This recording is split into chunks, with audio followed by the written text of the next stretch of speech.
సంపూర్ణమైనటువంటి నిశ్చయిత కలిగి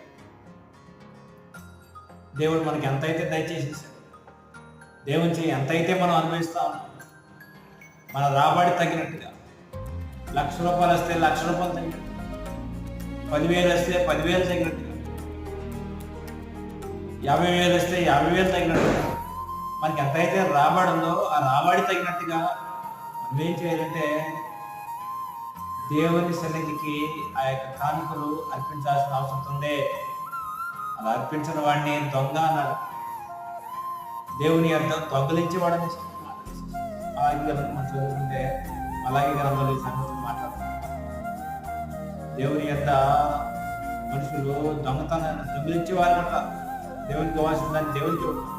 వాడు ఏం చేస్తారంటే కొంత దాచుకొని కొంత ఇవ్వాలనేటువంటి ఆలోచన వచ్చేసి భార్య భర్తలు చేయకూడని పాపాలు చేస్తున్నారు.